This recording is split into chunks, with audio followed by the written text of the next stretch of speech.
Welcome to Partnerships for Profit, the podcast where we bring you inside the world of joint ventures, strategic partnerships, and powerful collaborations. Each episode, you'll dive into conversations with top entrepreneurs, visionaries, and business leaders, unlocking the secrets to building profitable relationships that drive growth and success. Whether you're looking to expand your network, find new referral partners, or scale your business, you're in the right place. Let's get started. All right, let's get started. Welcome to Partnership for Profits. I'm your host today, Will Brooks, and today we are talking to one of my favorite people. It's a friend. He's a coach. He's been helping us out with our business. He's just a great guy. John Glon is here with us today. John is a certified growth coach. John is an entrepreneur. John is an amazing golfer from what I hear, although I haven't actually seen him do it. John, how you doing, man? Thanks for coming on with us today. Awesome, Will. Always good to see you. Thanks for the two kind of words, but you really got to pump people up when you have a podcast, right? So appreciate that. Yeah, man. Well, I'm being honest. You are a great guy, man. I love when I get to see you and get to talk to you. Here lately, it's been just about every week we get to catch up and work on stuff with you, and you're working on stuff with us. So John, I want you to take a minute, and I want you to tell people. I want you to give people the elevator pitch for who John Glon is. You know what an elevator pitch is? I do. Okay. And I could actually take it. Well, I could take it a lot further. But what we're going to do here is, I have, where I come from in my entrepreneurial experience is working in the corporate world for 10 plus years and realizing the further up I went, the more I felt I had to sell my soul a little bit and sacrifice family and sacrifice other things to move on. And I realized at that point that, maybe I'm just not a very good employee, number one, but number two is I know there's a passion and there's a place that I can perform on my own. And from that point, I've learned the most from skinning my knees, from doing the wrong things all along the way, finding some great people in my life to show me some better ways to do things without me skinning my knees. And here we are 11 and a half years later after starting my company. It is now a thriving business, but all along that while, I had started an operating system within my company. I had someone else help me implement it within my company. I saw how great it could be for a company. Sorry, hold on. Did something just jumped in front of my screen? Sorry. It could be for a company. I don't know why that just did that.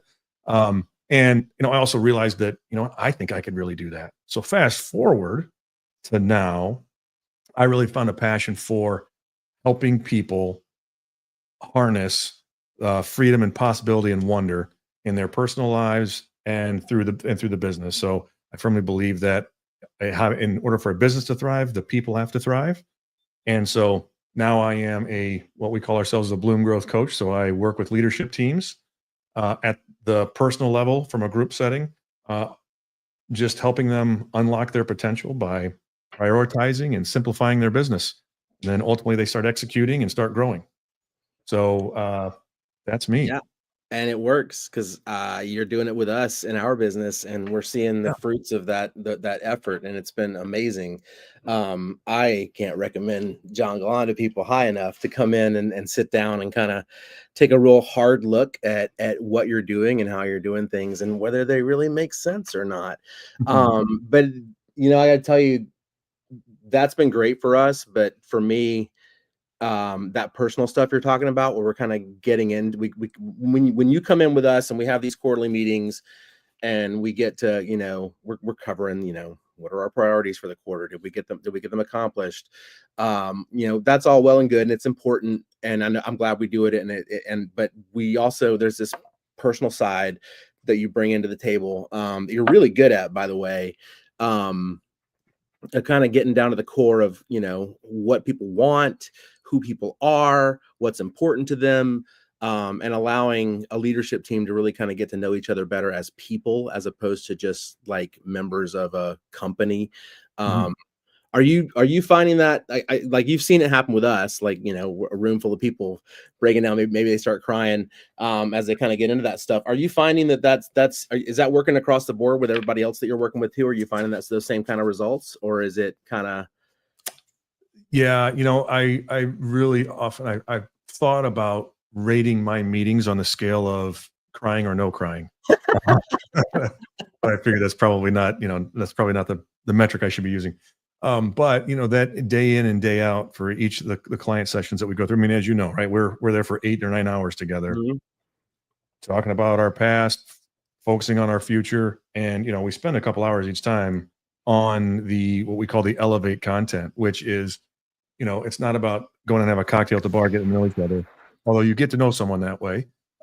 This is really trying to uncover what's holding them back potentially from being their best selves, which is ultimately then better for the company. And I think without fail, it is the majority of every day. We always finish with, "Hey, what was your brightest, best part of the day?" That hits it on the level for so many people because not only do they get to not do it at home, but imagine doing it at work and someone's like, "Whoa, someone's paying me to help me work on what I've got for my own self, and I can show up better for everyone else." And everyone hears me and recognizes me and maybe even rewards me for that because you know what? I get to go maybe do what I want to go do, what I'm really good at. It's really fun and magical to have that happen.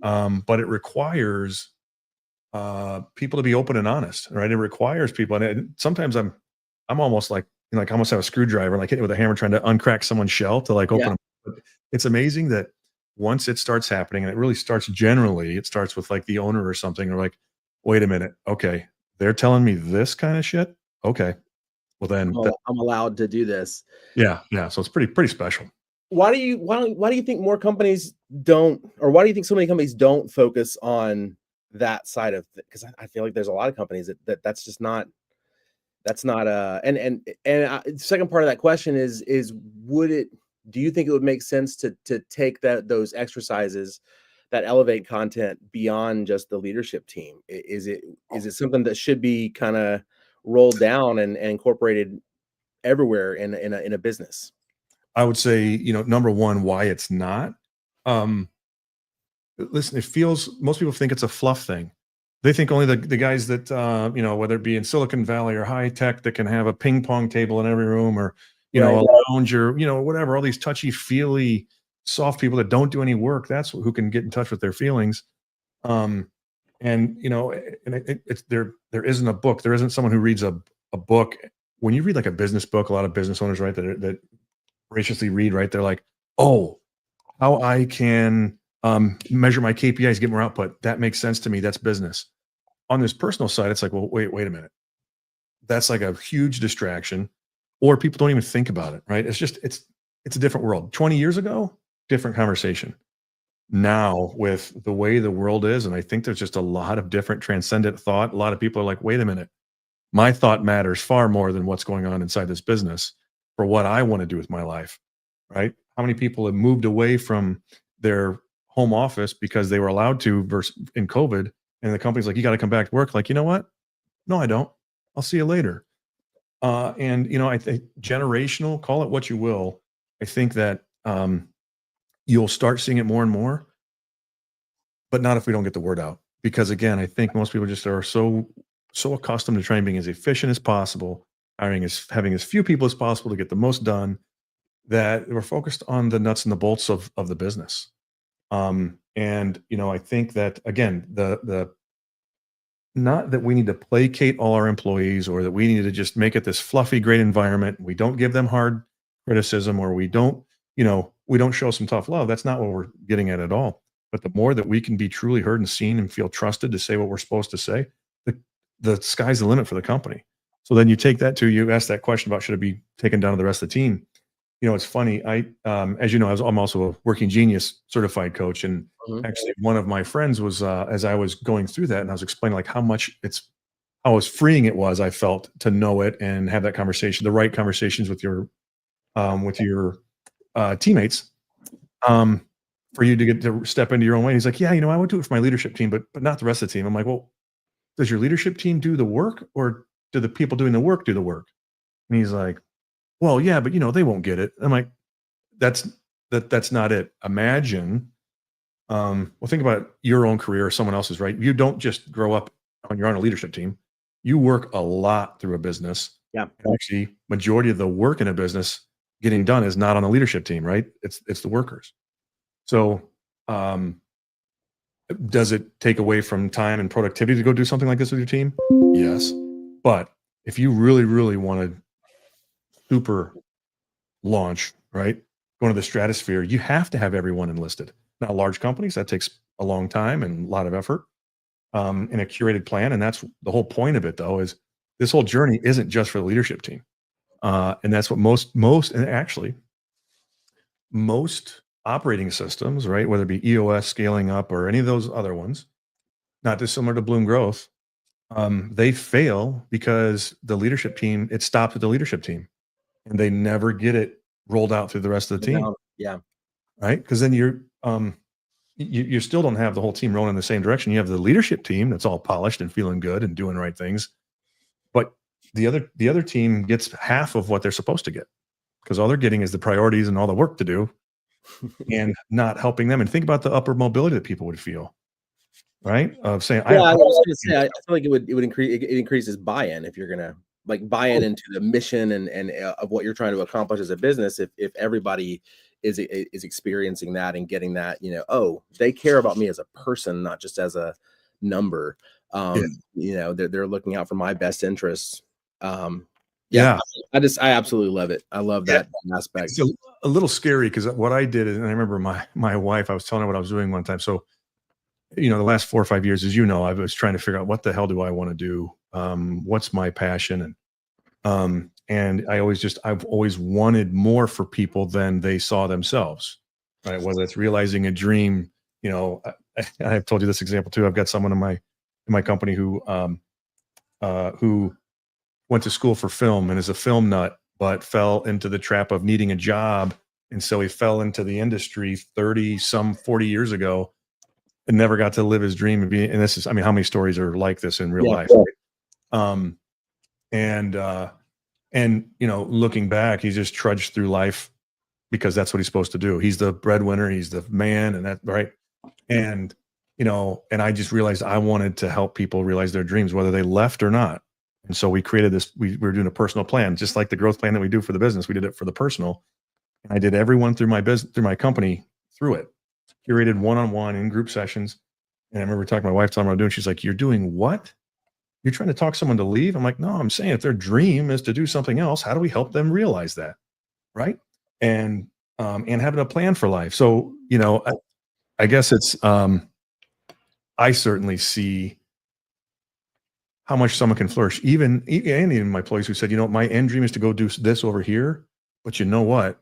I am happy doing this right now, and I can still find a way to get there because of the environment we're in. Um, and so, yeah, I think the more you can help people flourish, how are you hurting yourself? I agree. I agree. I mean, happy employees are going to stay, right? I mean, and like you said, if their dream is to go somewhere else, yeah, you don't hold it against them, and if you can help them do it. There's a funny saying that Armando likes to say all the time that he doesn't say it; he's heard it from other people. Mhm. Disney, if you work for like Disney parks and they're going to let you go, they don't say you're fired. They say, "I think it's time that we help you find happiness somewhere else." I do. This what you're talking about is a little different than that, but Right. but it's kind of in the same vein, Mhm.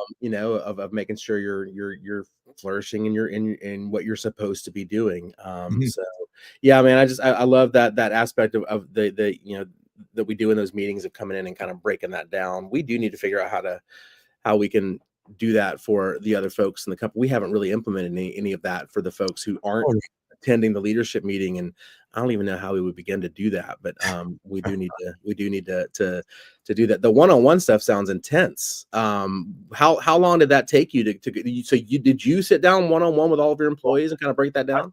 we did it in groups of so we did it over a year. We did it with groups of 3 or 4 people at a time, so they kinda had a cohort to help, Okay. because a lot of times when you're trying to figure out your own passion, your own dreams, and part of it was like brainstorming all of your dream list, your bucket list, right? And so many people they're so stuck because they're just accustomed to thinking about next week, right? And wait a minute, what do you mean dream? I'll get to go on a trip someday, right? So it helps to have other people and hear other thoughts and be like, oh my gosh, you know what? I could go do that. And so we did it 3 groups, then we did it I met once a month for 3 months because it's just, again, similar thing. It was a similar type process that we go through, um, to let them do some work, reflect on it for a month, come back to it, share it with people. And it's amazing how much affirmation you can get with the people that know you best. Like, yeah, that's absolutely is you. Um, but again, it took some time and it was just patience. Like, hey, group, we're doing this group this quarter, the next group the next quarter, and yeah, that's how we did it. Very cool. So, when you are talking to people about Bloom Growth and what you do to help businesses and help business owners and help leadership teams and beyond, what what's one of the what do you hear from people who are like, yeah, I don't want to do it? What's the reason? Like, I can't imagine why anyone wouldn't want to put something like this into their business. I'm just kind of curious, what's the main reason why people will say, yeah, I'm not? Is it beyond just price? Like, I know people are like, oh, I can't afford it right now, but just beyond that, Yeah. what do you hear from people who are like, yeah, do they not believe in it? They think, like you said, is it a little too woo woo for them? What's the reason You why know, they don't want to jump in? there's one, it's like, what do they say? And then what really is it? Yeah, A couple things, right? I think that some say, like, you know what, we're doing pretty darn good. Those things we went through, I mean, we're doing mostly good. And then they're not listening to their employees. And I can see it. And I'm like, well, okay. I'm not going to push this because I don't want to work with someone who doesn't have an open heart to try. right. And I think, and what is that wrapped up in? It's wrapped up in ego. It's wrapped up in, well, we gotten this far. We're doing pretty damn good. I'm pretty happy with what we're doing here. Um, and some people just don't get the who part. Some people just think we've got the hustle figured out, and we're keep doing it. And you know, and they're pretty happy with what they're doing. And there's nothing wrong with being happy with your situation, right? But some people don't think of the possibility of what could be, and they don't realize how much their fingers are in everything. That's really most of it. Is like they just don't understand that how much people do rely on them, Right. um, within their business to come to them for answers. And so, like I said, yeah, the real reason is ego wrapped up in I got to prove to everybody that I know what I'm doing. And they don't realize that their employees are begging them to do something like this, but they think they're looking weak if they have to go get some help. That's really what it boils down It to. sounds like the same reason a lot of people, and I say people, but I mean, I think it's a lot of men don't Mhm. go to therapy. Like, they won't go see a therapist, or and to work on themselves, is because they're perceived, they might be perceived as weak, or Mhm. that's crazy that's like in 2025, that's still that kind of ego still exists. To me, it's Oh, it's well, bananas. what's crazy though is that is what got a lot of these people where they are. And I've reflected on back on who I showed up as years ago. Hmm. I wasn't far off, right? Because it's Right. the I'll be damned, I'm going to be successful. My version of that successful was making money, and I'm going to do it no matter what. And I'm going to do this because I think someone might think I look good, or this is what I'm supposed to do, or I got this big house. I got, all these things. What drives many people to start a business and really to keep growing is pure ego, is pure trying to prove people wrong. Hmm. There's a lot wrapped into that. And so, I have, I show grace in it because I can see it, because I've been there and I've done that. And I realized, and you don't think about it in that moment when you're doing it. Um, I remember just reflecting back on someone was telling me about my childhood, right? I thought I was just funny. I thought I was a funny guy, and I could rib on people and everybody laughed until someone told me years later, like, yeah, you were an asshole. Like, what are you talking about? And it was that drive to get laughs. It was that drive to be the guy in the room. Yeah. And, you just don't, not that I don't believe I was intentionally putting someone down, but I can really see how humor masks, it's like, well, you didn't mean it, but you sure said it, which meant there was meaning I somewhere and all that kind of, I have been guilty of that numerous times. I'm yeah, very capable of trying to interject humor into things, and sometimes I gotta be real careful about how I do it. So, yeah. um, totally hear that. So, with you kind of getting into coaching, was it like, you've told me the story of the, I think it was the when you went to the mountain. Mhm. Um, was that the impetus for you to get in, or was there like a level of burnout that you had kind of felt like you were getting into, where you were? what was the warning sign, or was there a warning sign or some kind of, not a warning sign, but like a light bulb where like, oh, this is what I need to be doing? What was that for you? Like when did you have what caused the realization of like, oh, I need to be helping other people? Was it creating your own operating system? Is that when it Um, really kind of clicked? I can think of so, I do believe that we're on a path for many, many different reasons. And can I point to one thing? No, but I could sure as shit point to about 15 things, Hmm. um, you know, whether it's when I reached out to Coach Bob the first time, I was like, I just like it's all coming down on me. This was during COVID, and we're losing money. I don't know. I'm using hope as a strategy. Didn't know it at the time, but losing money and just really hoping that things are going to turn around. And and they didn't. And I would say it was a good 2 3 year journey. But what the breakthrough was for me was when I did go to the mountain. And I know we talked about this before, but I was looking for, how do I show up better for my wife? Right? How do I have a better, the better relationship? Because right, with kids and everything else. Um, and what I left there with, through the actual, not a journey, because people equate that to drugs. But so this was a clean journey through the mountain.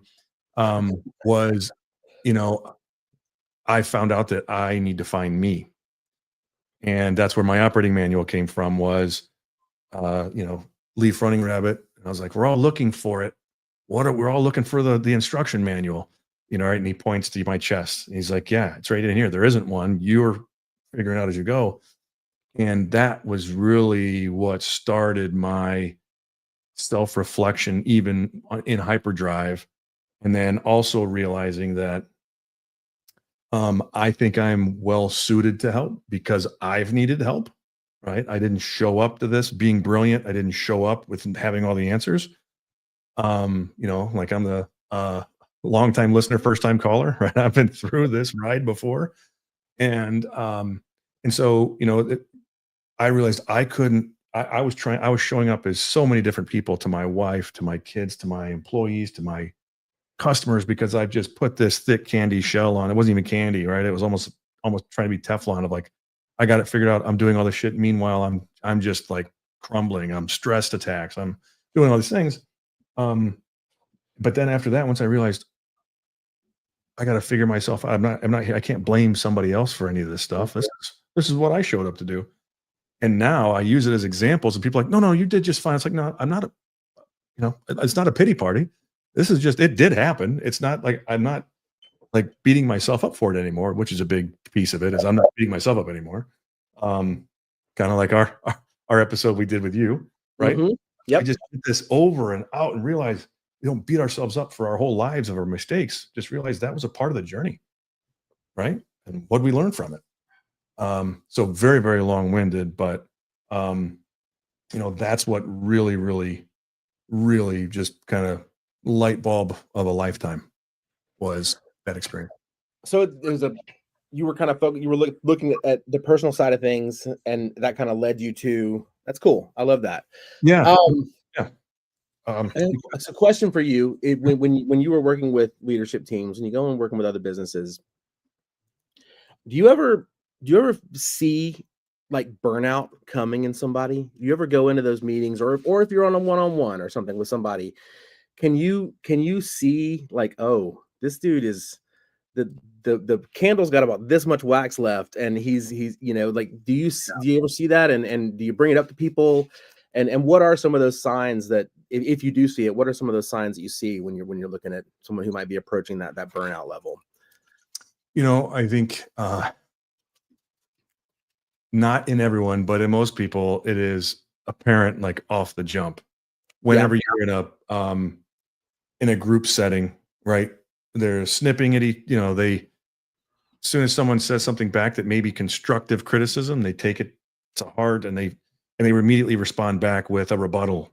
Um, or maybe alienating and just kind of off in the corner, Right. or again, because a lot of times it's really tough, and you've seen this in real action, right? When we're trying to think strategically we're in an annual meeting and we're trying to look out a year, 2 years, 3 years, and not everyone is accustomed to doing that. Um, if you're not clear from the stress and the day to day and everything else that's going on, it's really, really hard to get there. And so I see it with people just like sitting there and quiet. And so, I think a lot of it is, and then, the kind of the is just asking questions. Hey, like, where are you? You're being a little quiet. What's happening for you? And again, a lot of times they show up with, no, no, I'm fine. It's just I got all this going. I got all this gotta go. I gotta. And so many people are that busy with everything. Um, and sometimes they're so busy with it they don't realize how stressed they are. So they're not showing up as the human that they came into this world as. They're showing up as this someone who is so stressed out because they're working hard and they're trying to make sure that their boss thinks they're still working hard and all these things, that their true self isn't coming out.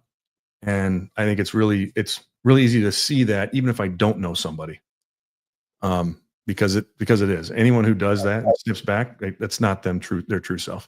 Because people are like, oh, he's an asshole. I'm like, no, he's just who he's showing up with as is an asshole. You know?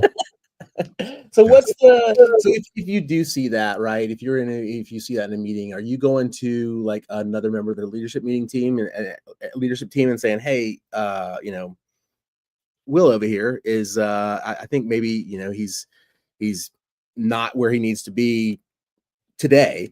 I'm Yeah. not saying that person shouldn't be on the team, but like there's something going on, or do you address it then? Or Um, and then second to that, what's the cure in your mind for kind of getting out of that burnout phase?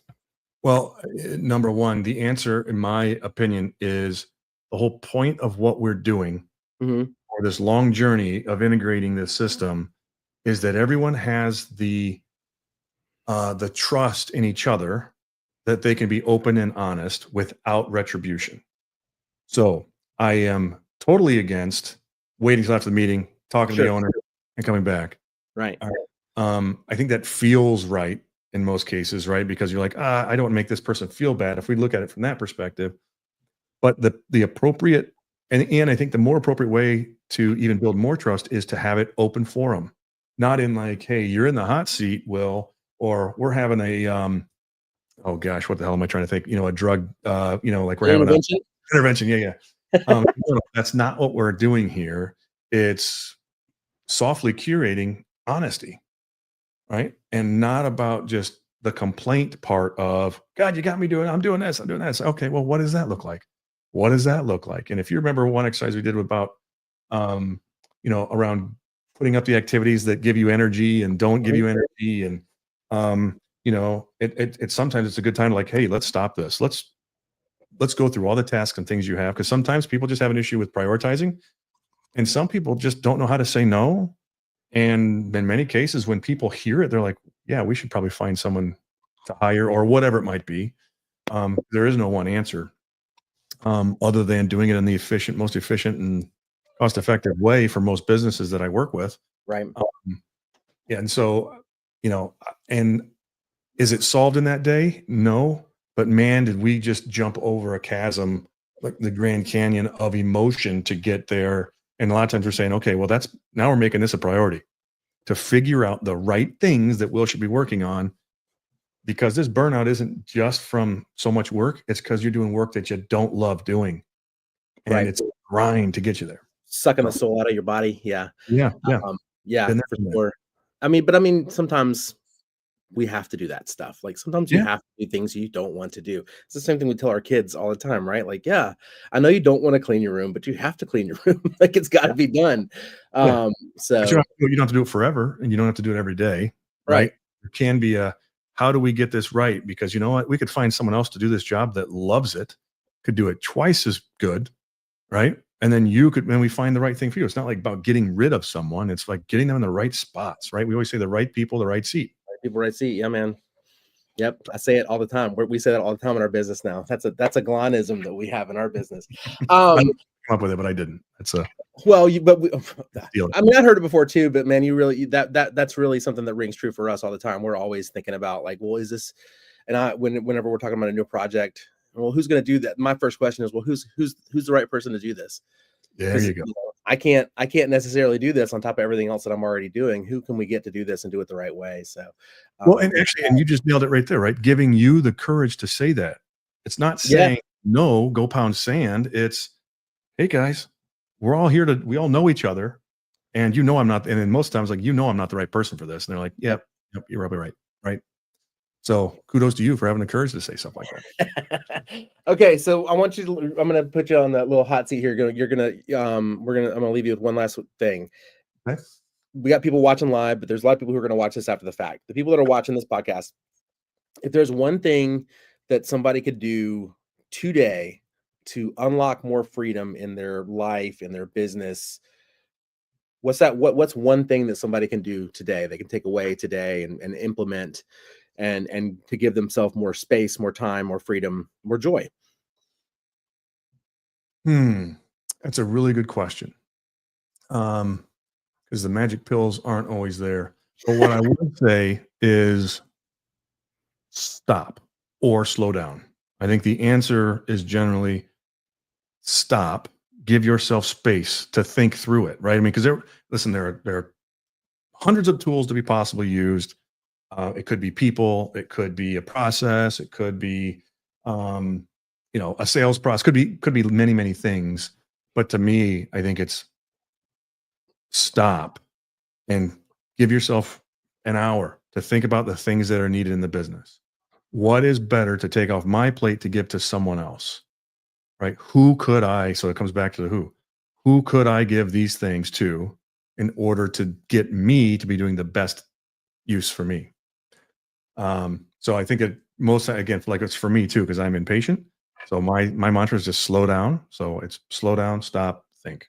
I think Because all entrepreneurs are moving too fast, so that's really good advice. They're not yeah, always moving too fast, but a lot of entrepreneurs are just like 100 miles an hour, 24 hours a day, and you do have to kind of slow down and prioritize. So I yeah, love because like that. I said, because there isn't one pill for everyone, right? There's a different thing that could unlock people, um, in different ways. And um, I think, that freedom is that's an interesting word too, right? Freedom of what? Freedom of time. Like you're all in the business, you're working 100 hours a week. Is it freedom because you feel shackled and it's not really you don't own a business, you own a job? Or is it freedom of yourself and freedom of um, who you're showing up as, right? Are you looking in the mirror going, who is this asshole, right? Or are people telling you that? And, it's that freedom too is another way of freedom of the things that are holding you back or yourself that's holding you back by this different ideal you have of yourself. Right. So, sorry to throw that little nugget on there. No, I love it, man. I love it. Every time I talk to you, I always walk away feeling better than I did before I started talking to you. Oh, thank Um, it's true, man. I always do. I always walk away with a different perspective, and I'm like, I always think about things a little differently than I may have been thinking about them before I came in. And I think that is an amazing gift that you have. I think I told you several times. I'm like, I don't know how you didn't. You would have been an amazing teacher. you. I really think you would have been an amazing teacher. Just the way you deliver information to people is so easy to digest and take in, even if it's difficult stuff. Yeah. So that's my ringing endorsement for the master here, John Glon. If you are a business owner or an entrepreneur and you're there's some struggles going on internally, John, tell them how to find you. That's the guy you need to call. Tell them how to find you. Tell them where they can how they can connect with you before we wrap it up here. Absolutely. My email is john.g@bloomgrowthcoach.com. I'm on LinkedIn, Facebook, Instagram, although I'm not great at all of those, but I am on there. And you can call me on my cell, 248-534-8503. I've never done that on a podcast before, Will. So uh opening it up, happy to help. And you got a podcast. Oh, I forgot. I've got a podcast called The Roll Call. So join me there. You can see some great nuggets. Like, it's about the roles that we play as entrepreneurs. That's every part of life, business and community and family. And just like you just said, I leave energized every time I get to have a conversation with someone. Yeah, And man.